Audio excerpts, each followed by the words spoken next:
ஓம் Saravanabhava channel வாயிலாக உங்களை சந்திப்பதில் பெருமகிழ்ச்சி அடைகிறேன். இன்றைய பதிவு மே மாத ராசி பலன்கள்.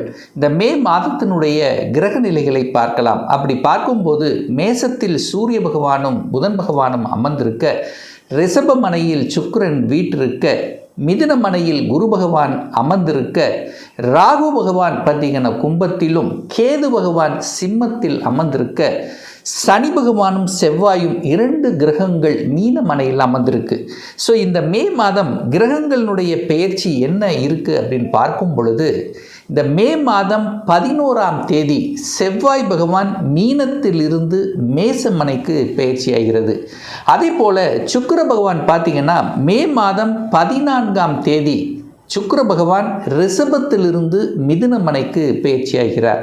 அதே போல் சூரிய பகவானும் புதன் பகவானும் பார்த்திங்கன்னா மே மாதம் 15ஆம் தேதி எங்கிருந்து ரிஷப மனைக்கு பெயர்ச்சி ஆகிறது. எங்கே? மேசத்திலிருந்து ரிஷபத்துக்கு. அதே போல் குரு பெயர்ச்சி வாக்கிய கணிதப்படி குரு பகவான் பார்த்திங்கன்னா 26/4 அதாவது 26/5/2026 அன்று மிதுனத்திலிருந்து கடகத்துக்கும், திருக்கணித பஞ்சாங்கப்படி பார்த்திங்கன்னா ஜூன் மாதம் 2ஆம் தேதி பெயர்ச்சி ஆகிறது. ஸோ இந்த கிரக அமைப்புகளை வைத்துக்கொண்டு இந்த மே மாதம் என்ன மாதிரியான பலன்கள், சாதகம் என்ன, பாதகம் என்ன, எதை செய்யலாம், எதை செய்யக்கூடாது, எந்த தெய்வ வழிபாடு செய்தால் இந்த மாதம் நமக்கு நல்லா இருக்கும் என்பதை டீட்டெயிலாக நம்ம பார்க்க போகிறோம். அதற்கு முன்னால் நம்முடைய சேனலை நீங்கள் ஃபஸ்ட்டு டைம் பார்ப்பவர்கள் என்றால் மறக்காமல் சப்ஸ்கிரைப் பண்ணிக்கிங்க. ரிஷபராசி அன்பர்களே, மே மாதம் எப்படி இருக்கும், அதுவும் தொழில் ரீதியில், வேலை ரீதியில், உத்தியோக ரீதியில் எப்படி இருக்கும் சார் அப்படின்னு நீங்கள் கேட்டிங்கன்னா, கண்டிப்பாக இந்த மே மாதத்திலிருந்து வேலை சம்பந்தப்பட்ட, உத்தியோகம் சம்பந்தப்பட்ட விஷயத்தில் நல்லவைகள் நடக்கக்கூடிய ஒரு அற்புதமான ஒரு மாதம். ஏன் இந்த ஸ்ட்ராங்காக நான் சொல்கிறேன் அப்படின்னா, இந்த வேலை, தொழில், வியாபாரம் அப்படின்னு எடுத்துட்டாலே ஒருத்தர் ஜெயிக்கணும் அப்படின்னா சனி பகவான் நல்லா இருக்கணும். அந்த சனி பகவான் தான் இந்த தொழிலுக்கு காரக கிரகம். அவர் 11ஆம் இடமான லாபஸ்தானத்தில் போய் அமர்ந்திருக்கார். அப்போது தொழில், வேலை, வியாபாரத்தை குறிக்கக்கூடிய அந்த சனி பகவான் 11ஆம் இடமான லாபஸ்தானத்தில் அமர்ந்து கொண்டு அங்கே செவ்வாயோடு சேர்ந்திருக்கு. இந்த சனி செவ்வாய் சேர்ந்தாலே அந்த இடத்துல ஒரு வகையில் ஒரு போராட்டத்தன்மையை கொடுக்கும். ஆனால் அந்த 11ஆம் தேதி, மே 11ஆம் தேதிக்கு அப்புறம் செவ்வாய் பகவான் அங்கே மீனத்திலிருந்து விலகிறார். அப்போ சனி பகவான் மட்டும் அங்கே இருக்கார். ரைட். அதே சமயத்தில் இந்த மாத இறுதியில் பார்த்தீங்கன்னா, அதாவது ஜூன் மாதம், இந்த மாத இறுதியில் ஜூன் மாதத்தில் இந்த குரு பெயர்ச்சி நடக்கும் பார். வாக்கியப்படி 26ஆம் தேதி, திருக்கணித பிரகாரம் ஜூன் மாதம் 2. அப்போ இந்த குரு பெயர்ச்சி வர ஆரம்பிக்குது. அந்த குரு பகவான் சனி பார்க்க போகிறார். அப்போது தொழில் காரக கிரகமான சனி பகவானை குரு லாபாதிபதி, உங்களுக்கு இந்த ரிஷபத்துக்கு லாபத்தை கொடுக்கக்கூடியவன் குரு பகவான், அவர் நேரம் பார்க்குறார். அது காலச்சக்கரத்தின் 9ஆம் அதிபதியான குரு பகவான், காலச்சக்கரத்தினுடைய 10ஆம் அதிபதியான சனி பகவான் தொடர்பு. அப்போ குரு சனி இணைவு பெறக்கூடிய இந்த காலகட்டத்தில், அதுவும் இந்த மே மாத 11ஆம் தேதியிலிருந்தே உங்களுடைய ஸ்ட்ராட்டஜி பிளான் வேறு மாதிரி இருக்கும், டிஃப்ரெண்ட்டாக இருக்கும். இனி இந்த சக்ஸஸை நோக்கி செயல்படுத்துவதற்குண்டான வாய்ப்புகள், சந்தர்ப்பங்கள் இந்த மாதம் உங்களுக்கு தேடி வரும். தொழில் இப்போ இருந்தால் கூட அந்த தொழிலில் அடுத்த லெவல், அடுத்த பரிணாமத்துக்கு செல்லக்கூடிய தன்மைகள், அதை செயல்படுத்தக்கூடிய வாய்ப்புகள் உங்களுக்கு தேடி வரக்கூடிய அமைப்பு. அப்போ இந்த மாத தொடக்கத்திலிருந்து உங்களுக்கு உயர்வு தான். இது வரைக்கும் தொழிலே வேண்டான்னு இருந்தவங்க கூட இப்போ தொழிலை என்ட்ரியாவதற்கான வாய்ப்புகள், சந்தர்ப்பங்களும் உங்களுக்கு தேடி வரப்போகிறது. ஏன்னா சனி பகவான் தான் இந்த ரிஷபத்துக்கு ராஜ யோகத்தை தரக்கூடிய ஒரு கிரகம். சார், ஒரு வருஷமாக சொல்லிட்டு இருக்கீங்க ரிஷபத்துக்கு ஆஹோ ஓஹோன்னு, பட் கன்ஃபார்மாக எழுதி வச்சுக்கோங்க, இந்த ஜூன் மாதத்திலிருந்தே சூப்பராக அடுத்த பரிணாமம், வளர்ச்சி, தனம் எல்லாத்தையும் நீங்கள் பார்க்க போகிறீங்க. புகழ், கௌரவம், புகழ் கொடுக்கல, கௌரவம் கொடுக்கல, அந்தஸ்து கொடுக்கல அப்படின்னு சொல்லிட்டு இருக்கக்கூடிய அத்தனை ரிஷபத்துக்கும் ஒரு அந்தஸ்து, கௌரவம் கண்டிப்பாக எதிர்பார்க்கலாம். சார் வேலையில் இருக்க ப்ரமோஷன் கிடைக்குமா? தாராளமாக இந்த மாத இறுதியில் எதிர்பாருங்க. கண்டிப்பாக ப்ரமோஷன் உண்டு, இடமாற்றம் உண்டு, உங்களுக்கு பிடிச்ச வேலை உண்டு. ஏதோ ஒரு வேலையில் இருக்கேன் சார், ஒரு வேலை மாறும்னு நினைக்கிறேன், இது எனக்கு ஒத்து வரல, ஏதோ இருக்கிற டைம் பீயிங்கில் இருக்கிறேன் அப்படின்னு இருக்கிறவங்க எல்லாம் ஒரு சேஞ்சஸை கொடுத்துரும். ஸோ ஒரு அற்புதமான காலத்தை நோக்கி செயல்படுத்தக்கூடிய தன்மையில் இந்த ரிஷபத்தில் மக்கள் கண்டிப்பாக இருக்கிறீங்க.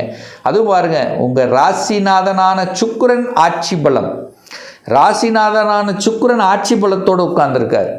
அப்போ ராசிநாதன் வலிமை பெற்றாலே இந்த மாதம் நல்லபடியாக செயல்படக்கூடிய ஒரு மாதமாக உங்களுக்கு அமையப்போகுது. மனம், எண்ணம், செயல், சிந்தனை ஒரு நேராக இருக்க போகுதுன்னு அர்த்தம்.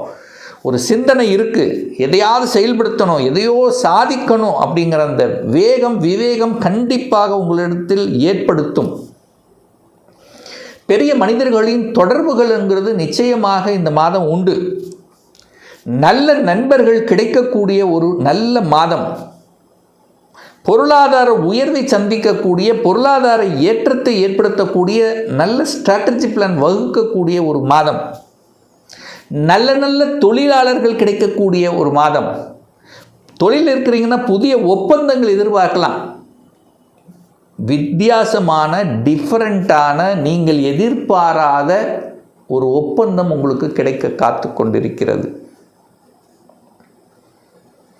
கணவன் மனைவி 2 பேரும் சேர்ந்து ஏன் நம்ம ஒரு சொந்த தொழிலை ஆரம்பிக்க கூடாதுங்கிற எண்ணம் உங்கள் மனசில் தோன்றி அதை செயல்படுத்துவதற்குண்டான அந்த பேஸ் பிளான் கண்டிப்பாக செயல்படுத்துவீங்க. ஒரே வரியில் சொல்லப்போனால் தொழில், வேலை, வியாபாரத்தில் ஒரு அடுத்த பரிணாமத்துக்கு, அடுத்த நிலைக்கு செல்லக்கூடிய வாய்ப்புகள், சந்தர்ப்பங்கள் இந்த மே மாதம் நிச்சயமாக உங்களுக்கு உருவாக்கும்.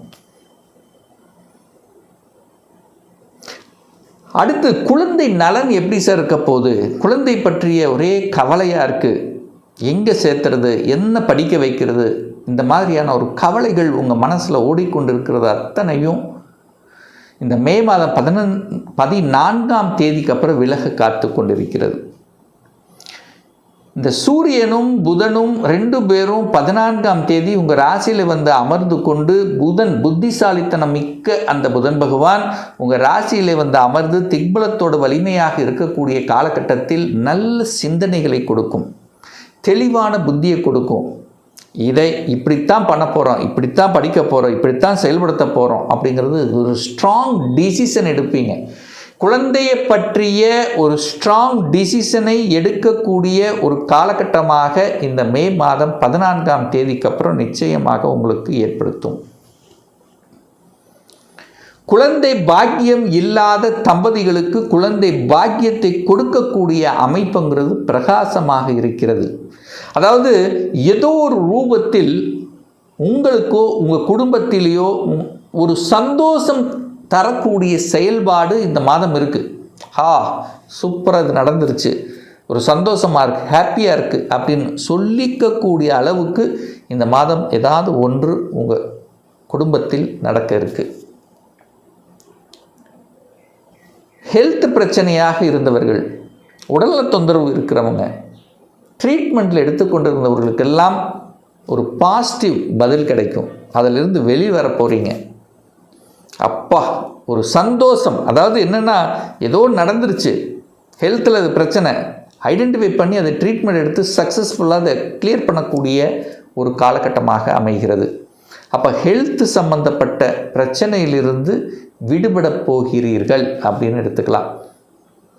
ஒரு வழக்கிலிருந்து விடுதலை பெறப் போகிறீர்கள். எதிர்ப்பு கொடுத்திருந்தவங்க கூட அந்த எதிர்ப்பாளர்கள் உங்களுக்கு சாதகமாக, அதாவது அந்த எதிர்ப்பு கொடுத்ததுனால தான் நான் உயரப்போகிறேன், அந்த எதிர்ப்பாளர்களின் மூலமாக நல்லவைகளை நீங்கள் எடுத்துக்கொண்டு சாதிக்க போகிறீங்கன்னு அர்த்தம். அந்த எதிர்ப்பு இருந்ததுனால தான் நான் அடுத்த நிலைக்கு போனேன் அப்படின்னு திரும்பி பார்க்கக்கூடிய தன்மையை நிச்சயமாக ரிஷபத்துக்கு ஏற்படுத்தும்.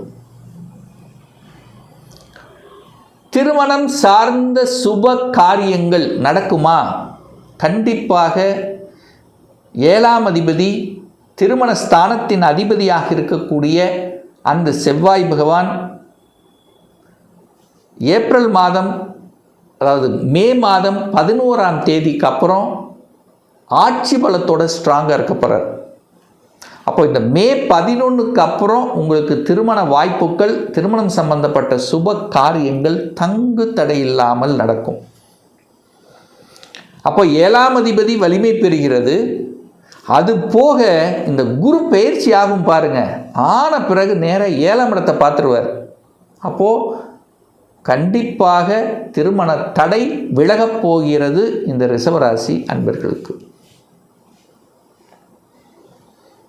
சார் பாக்கியம் பாக்கியம், நல்ல பாக்கியம், எனக்கு ஏதாவது ஒரு நல்ல பாக்கியம் கிடைக்கணும், வேலை பாக்கியம், வேலை நல்லா செட்டில் ஆகலை, தொழில் செட்டில் ஆகலை, வெளிநாட்டுக்கு போகணும்னு நினச்சிட்டு இருந்தேன்,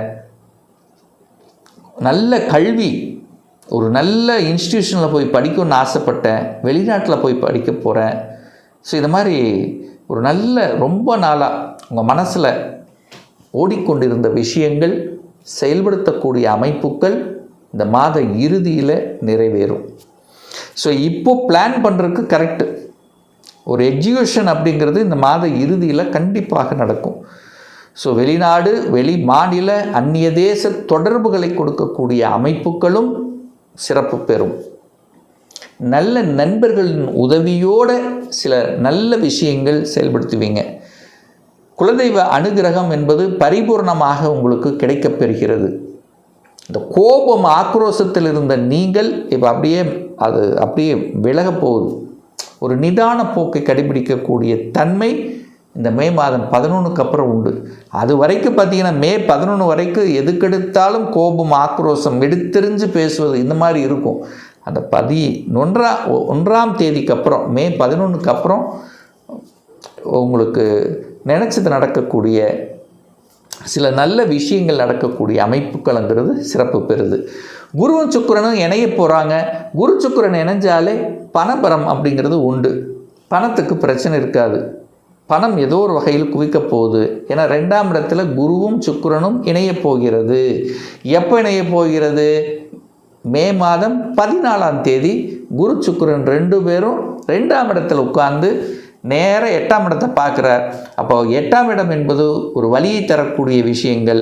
பணம் எங்கேயாவது சிக்கி கொண்டிருந்ததுன்னா அது உங்கள் கைக்கு வந்து சேரப்போகுதுன்னு அர்த்தம். அப்போது இந்த ரிஷபத்துக்கு இந்த மே மாதம் உயர்வை தரக்கூடிய, பொருளாதார மேன்மை தரக்கூடிய நல்ல விஷயங்கள், சுப விஷயங்களை கொடுக்கக்கூடிய, மனதுக்கு பிடித்த விஷயங்கள் செயல்படுத்தக்கூடிய, வீடு வண்டி வாகனங்கள் அமைக்கக்கூடிய ஒரு நல்ல மாதமாக அமையும். இன்னும் ஒரு துல்லிய பலன் உங்களை பற்றி தெரிஞ்சுக்கணும். 2026 சொந்த தொழில் செய்யக்கூடிய கொடுப்பினை இருக்கா, இல்லை வேலை தானா? அப்படி கொடுப்பினை இருக்கக்கூடிய பட்சத்தில் எப்போ நம்ம சொந்த தொழில் செய்யலாம்? வேலையில் எப்போ நமக்கு ப்ரொமோஷன் கிடைக்கும்? 2026 எப்போ நமக்கு திருமணம் நடக்கும்? +2 முடிச்சிட்டேன், எந்த கோர்ஸ் எடுத்து படித்தால் நம்முடைய ஃப்யூச்சர் நன்றாக இருக்கும்? எப்போ நான் வீடு கட்டுவேன்? எப்போ குழந்தை பாக்கியம் கிடைக்கும்? இது போன்ற கேள்விகளுக்கு துல்லியமான பதிலை நம்மால் கூற முடியும். ஒரு பர்சனல் கன்சல்டேஷன் எடுத்துக்கணும், ஒரு சுய ஜாதகம் பார்க்கணும் என்று விருப்பப்படக்கூடிய அன்பர்கள் டிஸ்பிளே தெரியக்கூடிய நம்பருக்கு வாட்ஸ்அப் மூலமாகவோ ஃபோன் கால் மூலமாகவோ தொடர்பு கொண்டு அப்பாயின்மெண்ட் பெற்றுக்கொண்டு நேரடியாகவோ அல்லது ஆன்லைன் மூலமாகவோ கன்சல்டேஷன் எடுத்துக்கலாம். நம்மளுடைய அலுவலகம் கோயம்புத்தூரில் அமைந்துள்ளது. அதாவது கோயம்புத்தூரிலிருந்து மேட்டுப்பாளையம் செல்லும் வழியில் வெள்ளக்கிணர் பிரிவு அன்னபூர்ணா ஹோட்டலுக்கு பக்கத்தில் அமைந்துள்ளது. பிரியர் அப்பாயின்மெண்ட் வாங்கிட்டு நேரடியாக கன்சல்டேஷன் எடுத்துக்கலாம். நிச்சயமாக இந்த பதிவு ஏதாவது ஒரு ரூபத்தில் உங்களுக்கு யூஸ்ஃபுல்லாக இருக்குங்கிறதுல எந்தவித மாற்று கருத்தும் கிடையாது. மீண்டும் ஒரு நல்ல பதிவில் உங்களை சந்திக்கும் வரை உங்களிடமிருந்து விடைபெறுவது உங்கள் அஸ்ட்ராலஜர் டாக்டர் சதீஷ்.